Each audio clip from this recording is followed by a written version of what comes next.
Fala, pupilos! Tudo bem com vocês?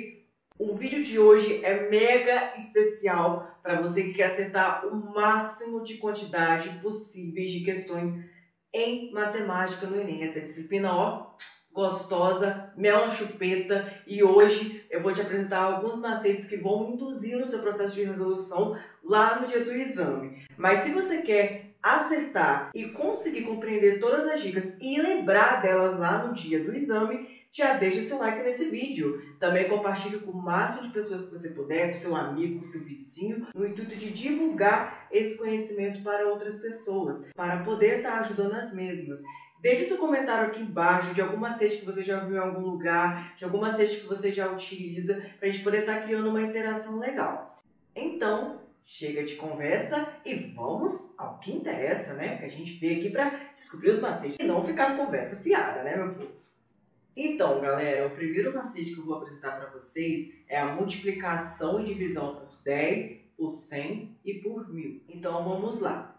Na multiplicação, a regra é simples. Se eu estou multiplicando o número por 10, por 100 ou por 1000, eu vou repetir esse número, que aqui no caso é 585, e a quantidade de zeros que vem após o 10, o 100, o 1000, 10.000, eu vou repetir aqui na frente. Então é bem simples. Quando envolve número decimal, aí já entra aquela questão de deslocar a casa para a esquerda e deslocar a casa para a direita. Vamos ver como que vai funcionar aqui, no caso da multiplicação. E aqui a gente está na multiplicação e lá a gente depois vai ver como que funciona esse processo na divisão. Eu tenho 5,85 vezes 100. E aí, como que vai funcionar? Eu vou pegar esse 5,85 e vou deslocar uma, duas, porque representa 2 zeros. A quantidade de zeros que vai vir posterior ao 10, o 100 e o 1000, eu vou deslocar com a casa. Aqui, como envolve multiplicação, vai deslocar para a direita. Lá, como vai envolver divisão, é para a esquerda. Então, ó, 5,85 desloca para a direita, vai ficar 585. Já que na divisão, a gente tem um caso diferente. Por quê? Aí a gente acrescentava um zero. Aqui a gente vai retornar as casas, ok? E se faltar lá na frente, a gente vai acrescentar o zero. Entendeu? Aqui a gente acrescentava o zero para a direita, aqui a gente vai acrescentar o zero para a esquerda. Vamos ver como que vai funcionar aqui na prática, que eu acho que assim é melhor. Então aqui, ó, 425... O 1000 tem 3 zeros, né? 3 casas aqui. Então eu volto 1, 2, 3. Então vai ficar 0,425. Diferente daqui que eu acrescentava zero, porque eu desloquei, né? 585 para a esquerda 2 vezes, ó. Após o 5. 1, 2. Então eu acrescento 0 aqui, 0 aqui. Aqui já é um processo reverso, tá bom? E aqui na divisão, então a resposta é 0,425.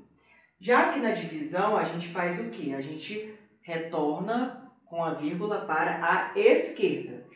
Então, 3,85 dividido por 10, eu vou retornar com a vírgula uma vez, né? 3,85, retorno uma vez, não tem nada, coloco 0, vírgula. Vai ficar 0,385. Parece que é uma coisa simples, mas ajuda muito no processo de resolução das questões do Enem. Isso já me ajudou bastante e é o que eu estou transmitindo aqui para vocês. Antes de prosseguir com o próximo macete, que vai te ajudar muito a você resolver as questões do Enem rapidamente, de forma eficaz, todos esses recursos, artifícios matemáticos que eu vou te apresentar aqui nesse vídeo para poder estar te ajudando, eu vou também te convidar para assistir alguns vídeos de macetes que já estão gravados aqui no canal. Vou deixar aqui como sugestão um vídeo de regras de 3, técnicas para resolver regras de 3 simples, é uma espécie de macete, e também como resolver a equação de segundo grau sem utilizar a básica. Então vá lá, assista também se você ainda não assistiu. E agora vamos continuar vendo esse vídeo. Eu preparei maravilhosamente com o intuito de te ajudar. Então vamos lá. Eu quero encontrar 18% de 400. Eu sei que você sabe calcular, eu sei que você tem sua melhor forma de calcular, mas esse modo que eu vou te ensinar aqui hoje, futuramente você vai conseguir fazer cálculo de porcentagem de cabeça. Sério mesmo, por quê? Aqui eu não vou fugir da definição. Independente do cálculo de porcentagem que vir ser exigido de você, inclusive na prova do Enem mesmo, a gente pode pegar como exemplo, vai te ajudar também. Então vamos lá. Esse método é tanto para você que já sabe porcentagem, você que tem muita dificuldade. O primeiro passo é dividir qualquer valor que você quer determinar aqui da porcentagem. Dividir por 100. Depois você vai entender o sentido de eu estar dividindo por 100. E o segundo passo, dividir por 10. Quando eu dividir por 100, o que eu vou obter? O 400, ok? Vou até destacar aqui. 400 dividido por 100 simplifica, tá? Não é corta, não. Isso é igual um tarado cortando tudo, ou tarada, né? Se for mulher. Olha só. É igual a 4. É simplificar, tá bom? Zero com zero, número com número. Não é cortar, não. Brincadeira. Pode continuar utilizando o termo cortar, mas aqui, na verdade, o que acontece é o processo de simplificação. Eu tenho a mesma quantidade de casas, os mesmos elementos em cima e os mesmos elementos embaixo. Então, por isso que eu posso estar fazendo essa simplificação. E aqui eu vou dividir por 10, o segundo passo. Você vai entender o porquê que eu estou fazendo isso. Ó, nossa, aqui é 400, tá vendo? Errei. Deixa eu consertar aqui. Simplifica esse 0 com 0, eu vou ter 40. Tá, o que isso significa? Por que eu tive que dividir por 100 e eu tive que dividir por 10? Porque automaticamente quando você divide por 100, o que a porcentagem nos diz? É algo dividido por 100, por isso que o nome é porcentagem, algo sobre 100. Então, quando eu dividi por 100 aqui, eu encontrei 4, mas o que significa esse 4? Significa que é 1% de 400, ok? E o que significa esse 40? Significa que é 10% de 400. Então agora eu quero quantos? Eu quero 18%. É o meu X da questão. Então o que eu vou fazer primeiramente? Já que eu encontrei a cada 1% é igual a 4, então eu vou multiplicar 4 vezes 8, porque eu quero 8%. Vai ficar 32. Vamos partir da definição de multiplicação. É o produto da adição de parcelas. Então aqui eu tenho 18, eu posso transformar o 18 em propriedade distributiva. Fica 10%, porque aqui a gente está vendo de porcentagem, mais 8%.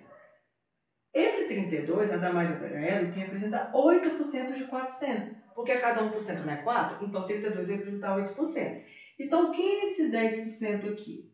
Vou colocar em quadradinho, porque assim a gente entende melhor, né? Vou colocar em bloquinhos. 10% é igual a 40. 8% é igual a 32. 40 mais 32 vai dar 72. 72 é igual a 18% de 400. Agora, vem uma dica bem interessante. Quando você quer descobrir 50% de qualquer valor, você divide por 2. Eu posso representar a porcentagem dessa maneira, né? Eu posso representar dessa maneira, aqui eu chamo de forma fracionária, aqui de forma decimal, e a forma percentual multiplico esse valor por 100, que vai dar 50%. Então fica evidente, se eu quero encontrar 50% de qualquer valor, eu divido ele por 2, ok? Ou multiplico por 0,5. E se eu quero encontrar a metade de 50, que é igual a 25%, eu pego 1 meio dividido por 2. 1 meio dividido por 2. E o que acontece aqui? O número sempre está sendo dividido por 1, ok? Eu repito a primeira e multiplico pelo inverso da segunda, que vai dar 1 quarto. O que é 1 quarto? Forma decimal é 0,25. Forma percentual, multiplico por 100, é igual a 25%. É muito gostoso depois que a gente entende esse processo aqui de técnica para poder estar aplicando lá na porcentagem, porque hoje mesmo, dependendo da porcentagem, eu calculo mentalmente. Eu espero que te ajude e eu espero que você tenha conseguido entender também todo esse processo aqui intuitivo que eu fiz para resolver esse tipo de porcentagem, mas também vale ressaltar que funciona sempre. Agora, o que eu vou te apresentar é quando a gente tem uma situação que quando a gente vai realizar uma soma e uma subtração entre frações, me desculpe pela orientação, tá? De subir no sim, mas mais importante é a gente entender a ideia aqui. Então, eu não vou resolver por MMC ou nenhuma outra forma que você já viu por aí. Talvez você já tenha visto essa forma que eu vou resolver agora. Mas quando a gente tem essa situação, o que a gente pode fazer? A gente pega esse denominador do lado oposto e multiplica pelo denominador do lado para trabalhar por ele mesmo. Só que eu vou fazer isso em cima e embaixo para poder manter a mesma proporção. Então, eu pego aqui e multiplico por 2 e multiplico por 2. Ou seja, eu peguei o denominador do lado oposto e multipliquei pelo denominador que eu quero determinar, mais o numerador. E aqui eu faço o caminho reverso, né? Isso aqui eu multipliquei por 2, aqui eu vou multiplicar por 5 embaixo e por 5 em cima. Com isso, eu tenho o novo denominador, que é 10, e eu tenho essa subtração. 2 vezes 3, 6. Menos 5. O que eu faço aqui? Eu resolvo normal, porém depois eu analiso qual é o maior sinal. Por exemplo, eu repito 10 aqui, 6 menos 5, 1, porque a maior parte aqui é positiva, não aparece mais, existe esse sinal aqui, ok? Então, resolvi já o primeiro caso, 1/10. E aqui na soma, o que a gente faz? A gente pega, faz a mesma coisa. Então, eu vou multiplicar por 4, sempre pelo denominador oposto, aqui por 3, e fazer isso embaixo e em cima, e aqui por 3. Com isso, eu vou ter 12 no denominador, e aqui eu vou ter 4 vezes 2, 8, mais 5 vezes 3, 15. 15 mais 8, como que vai ficar aí? 23, né? E é isso, esse macete. Espero que você tenha gostado também. Galera, o próximo macete eu utilizo muito quando a gente vai dividir por 5, 50, 500, 5.000 e assim sucessivamente. Então, eu tenho aqui o 52, quero dividir por 5. Qual é a regra para os 3? É multiplicar por 2. E aqui no caso por 5, como representa só uma unidade, eu vou andar com a vírgula para a esquerda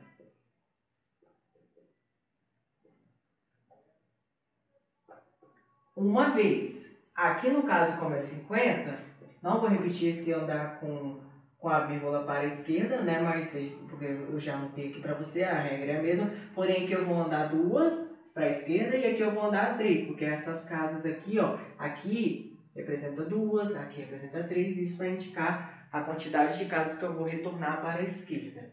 Então, aqui, ó, primeiro passo. Qual é o dobro de 52? 104. Como só tem o 5 aqui representando, eu vou deslocar uma vez. Então, aqui no caso, 52 dividido por 5 é igual a 10,4. Ok, beleza, muito simples. Eu tenho aqui esse segundo caso, que é 245. A primeira coisa que eu vou fazer é dobrar ele. 245 vezes 2 é igual a 490.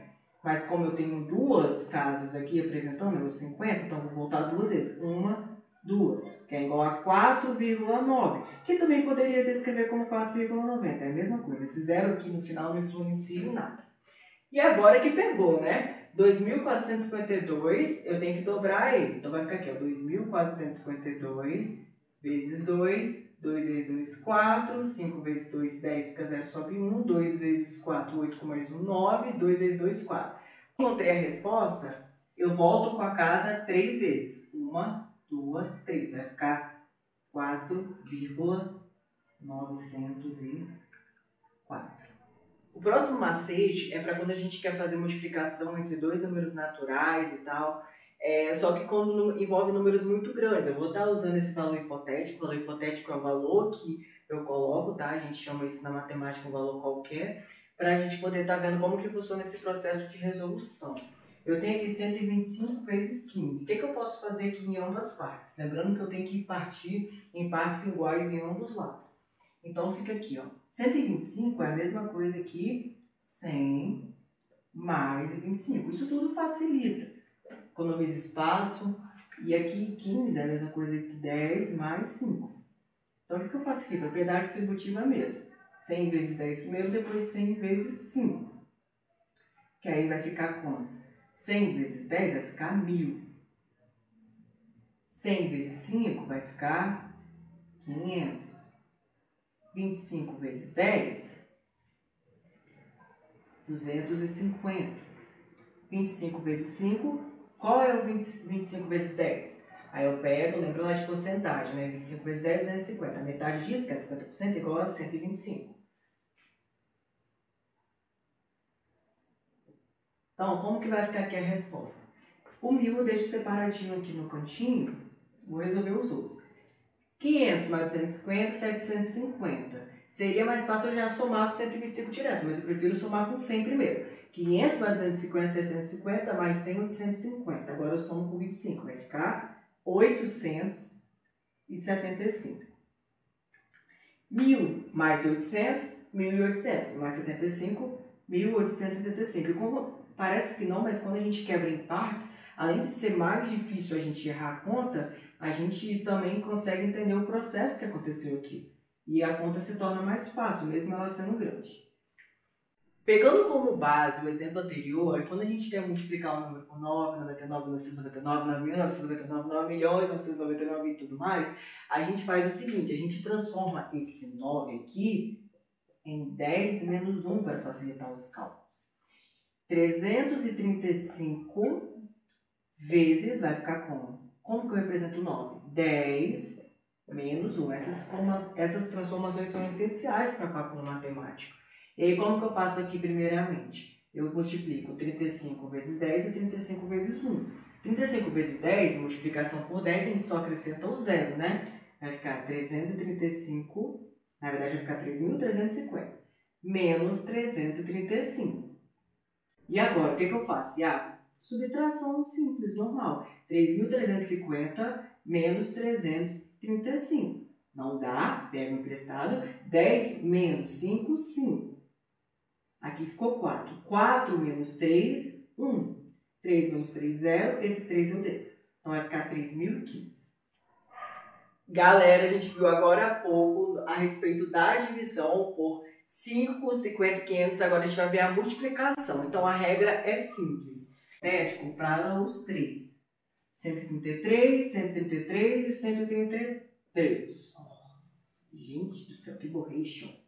Então, aqui na multiplication, o que a gente faz? A gente vai multiplicar por 10 e dividir por 2. Sempre nessa proporção. Aqui, como é 5, é 10 sobre 2. Por quê? É uma outra maneira de representar o 5. Aqui, como é 50, é 100 sobre 2. E aqui, como é 500, é 1.000 sobre 2. A única coisa que eu fiz aqui foi transformar o número de um outro formato, mas é a mesma coisa. É uma outra maneira de representar, para facilitar os cálculos. Então, aqui, eu tenho aqui 133 dividido por 5. Então, seguindo o padrão, eu vou multiplicar por 10 e depois dividir por 2. Ok? Então, eu tenho aqui, 1.330 dividido por 2. O que eu vou fazer? Pega o primeiro 1, não dá, pega o próximo. 13 vezes 6, 12. Sobra 1, desce o 3. Por 6 de novo, 12. Sobra 1, desce esse 0, fica 10. 2 vezes 5, 10. 665. Pode conferir na calculadora.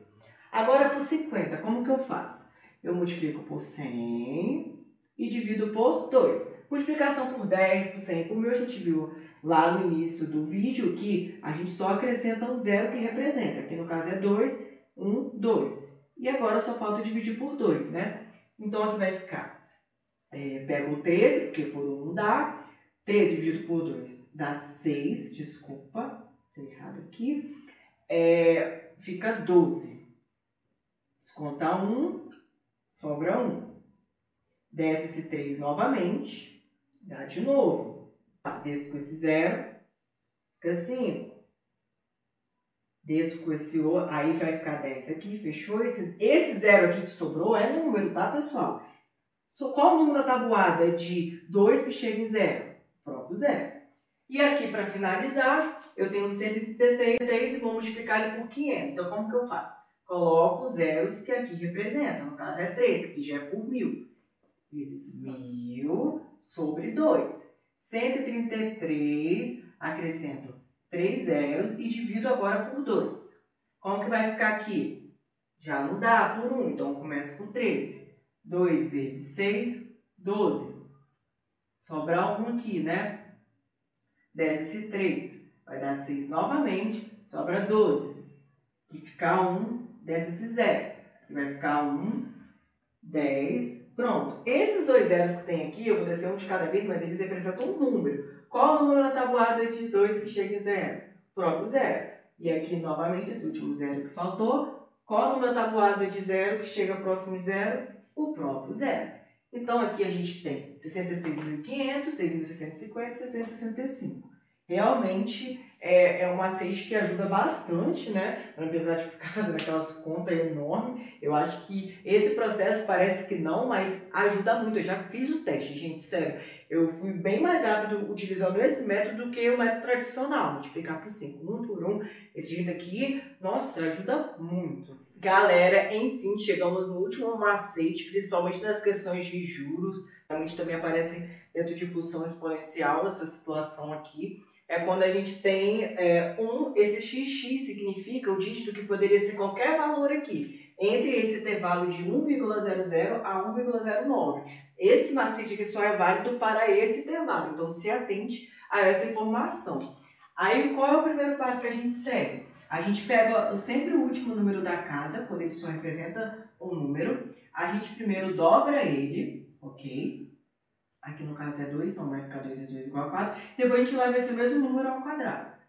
2 elevado a 2, que também é igual a 4. E o que a gente vai fazer agora? A gente sempre coloca 1, vírgula, e coloca aqui 4 casas para representar a quantidade de dígitos. Sempre deixa à esquerda a casa vazia, com a nossa primeira operação, que deu 4.